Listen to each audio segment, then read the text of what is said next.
Olá, querido jovem internauta, estamos aqui novamente com você com o programa Santos de Calça Jeans. E hoje nós vamos tratar de um tema muito especial para nós. Estamos aí rumo à Jornada Mundial da Juventude, Rio 2013, e o tema de hoje é justamente o tema da nossa jornada: Ide e fazei discípulos entre todas as nações. Extraído do Evangelho de Mateus, capítulo 28, versículo 19. Estamos aqui novamente então com a nossa Madre Maria José do Espírito Santo. Tudo bem, Madre? Tudo bem. Muito obrigada por essa oportunidade. É sempre muito bom a gente estar em ligação direta com os jovens desse mundo, sobretudo aqueles que estão se preparando hoje para a jornada. E o Frei Diego, e aí, Frei, tudo bem? Tudo bem. Fico feliz também de poder estar aqui, colaborar, uma alegria para mim falar com os jovens e responder essas questões. Então vamos lá, vamos às questões. O Marcos Alexandre, da paróquia Nossa Senhora do Rosário, do setor Grajaú, está perguntando o seguinte, Madre, a pergunta do Marcos aí. Sendo um intercessor, eu faço discípulos? E o que é preciso para ser um intercessor? A pergunta realmente é muito boa. Vê-se que ele participa da igreja, sobretudo na área, na linha de grupos de oração, de intercessão.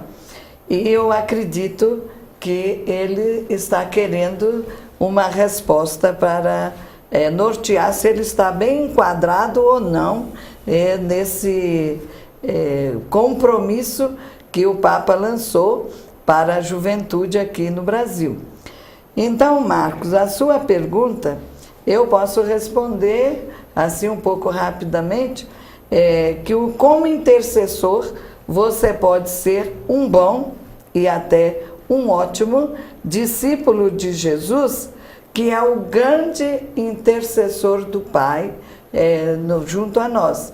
E que você também poderá, a seu turno, ajudar a preparar novos discípulos para que possam também seguir Jesus.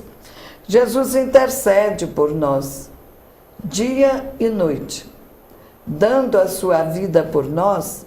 Jesus, mesmo tendo subido ao céu depois que morreu na cruz, ele permanece junto do Pai, intercedendo por nós.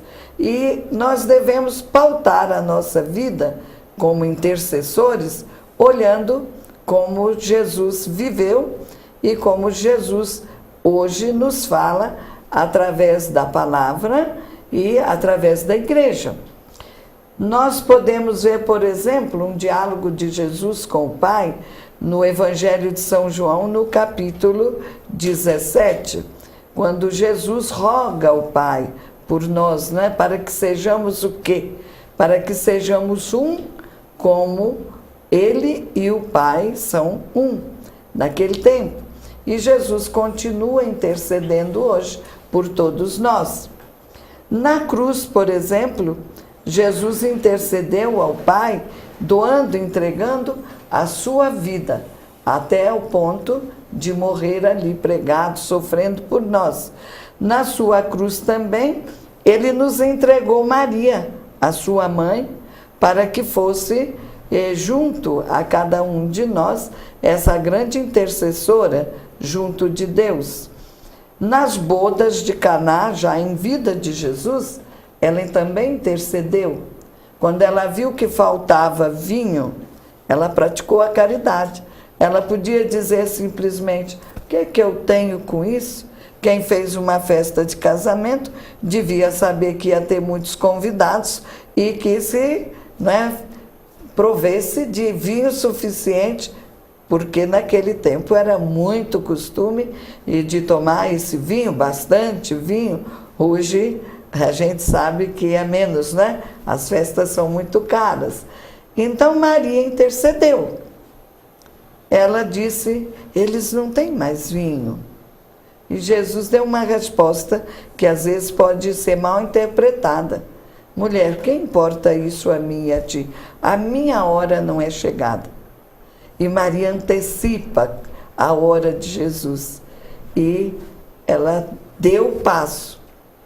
Foram enchidas as talhas que eram para servir vinho, estavam vazias, de água. E Maria disse: fazei tudo o que ele vos disser. Jesus mandou que enchesse de água. Jesus atendeu.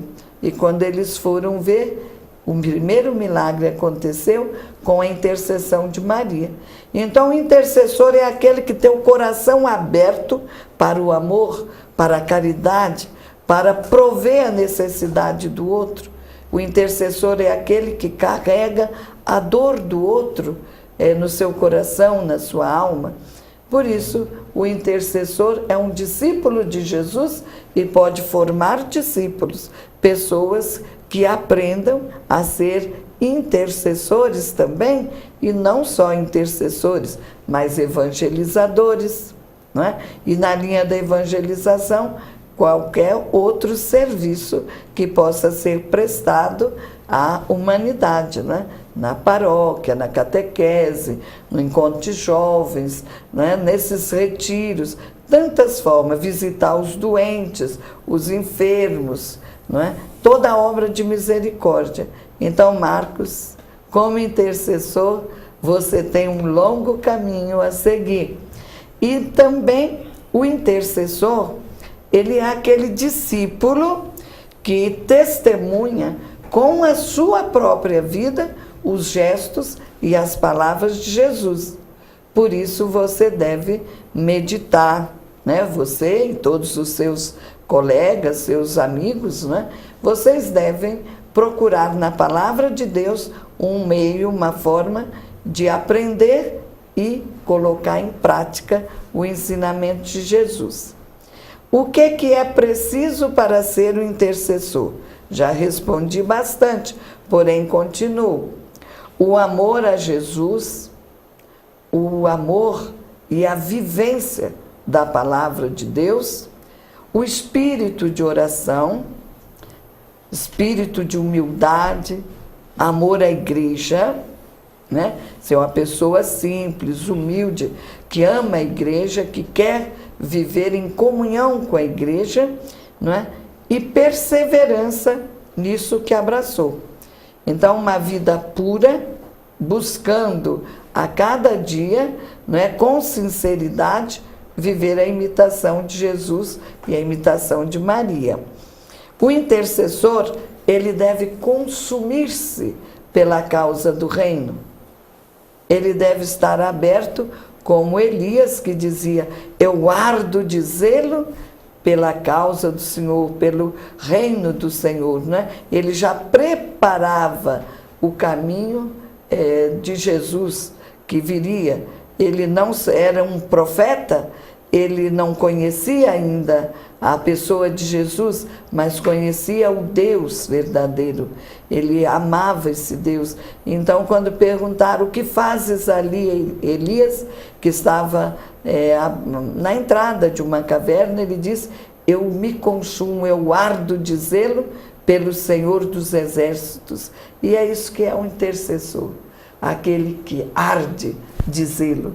Não é? E vocês, né, nós também, carmelitas, mensageiros do Espírito Santo, devemos arder nesse zelo pelo reino de Deus. E convidamos vocês, jovens, a terem esse mesmo fogo ardente no coração. Obrigada, Madre. É isso aí, até porque, né, Madre, se para fazer discípulos, eu primeiro preciso ser discípulo, né? Claro. E ser discípulo é seguir o Mestre, é estar aos pés do Mestre, é ser um homem e uma mulher orante. Isso aí. Muito obrigada, Madre. E também, olha, trouxe meu livro. Se você gostar, né, desse tema, é O Intercessor, Transparência da Misericórdia.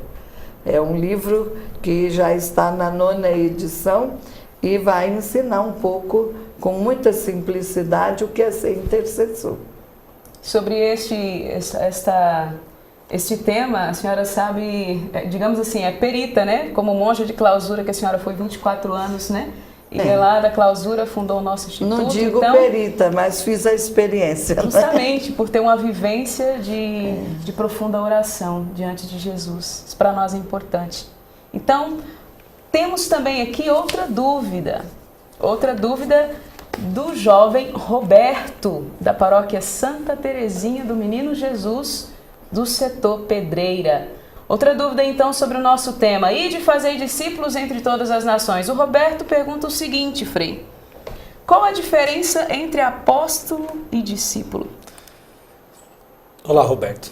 Bom, para responder a questão, vou pegar a deixa da irmã que diz: nós devemos, para ser intercessor, nos colocar aos pés de Jesus, escutar o Mestre. Aí está a grande diferença. Vamos começar pelo discípulo. Um discípulo é um aprendiz que se coloca à escuta do Mestre que ensina. É diferente de um estudante. Um estudante pega um livro, ele tem os professores na escola, na faculdade, mas ele pode estudar por si só e não pode na sua vida não ter nenhum mestre. Ora, o discípulo é diferente. Ele encontrou com o mestre e ele se coloca à escuta desse mestre. Ele sabe que esse mestre traz uma mensagem que mudou a sua vida e que pode mudar a vida de outros. Então ele quer se formar com a mensagem desse mestre. E para nós, quem é o grande mestre? É Jesus. No Evangelho nós vemos em várias partes o discurso de Jesus.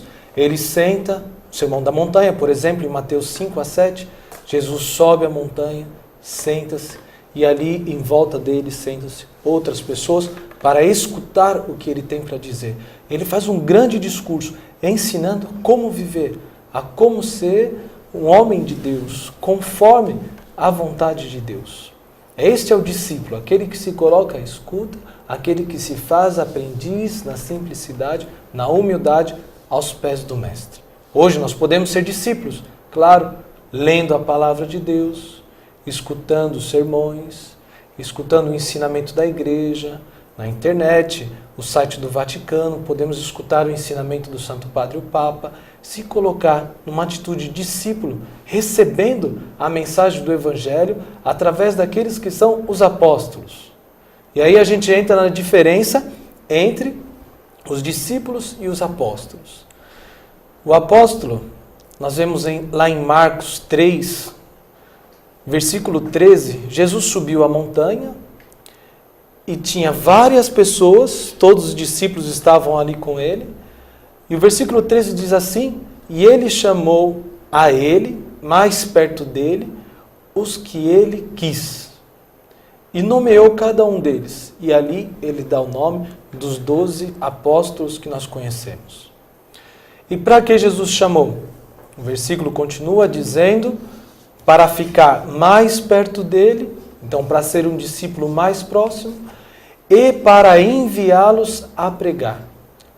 Aí nós vemos a definição da palavra apóstolo. O apóstolo, ele é o enviado. Ele recebe uma missão de Jesus e ele deve transmitir esta mensagem que Jesus o confiou. Então, o apóstolo também é discípulo. Ele se coloca à escuta do mestre, ele aprende com o mestre, mas ele tem uma missão a mais na sua vida. Ele vai evangelizar, ele vai fazer novos discípulos. Então, ele é responsável para a propagação do Evangelho. Então, nós todos somos chamados a sermos discípulos, nos colocar ao pé do Mestre. Mas alguns, Deus tira destes discípulos e chama para ficar mais perto de si, para consagrar toda a sua vida a esse apostolado de anunciar o Evangelho de Jesus. Muito obrigada, Frei. Então vai aí a sua resposta aí, Roberto. E com muita alegria nós queremos dizer que você também pode participar do nosso programa mandando a sua dúvida lá no comentário no tiredúvidas@jmjsantoamaro.com. Participe, escreva lá, envie para nós a sua dúvida, sugestões de temas que você gostaria de saber de espiritualidade. E nós vamos, à medida do possível aqui, vamos tentando responder as suas perguntas, ok? Agradeço a participação de toda a nossa madre mais uma vez. Obrigada, madre. Obrigada, Frei Diego. E vamos juntos rumo à Jornada Mundial da Juventude, Rio 2013. Um abraço, Deus abençoe.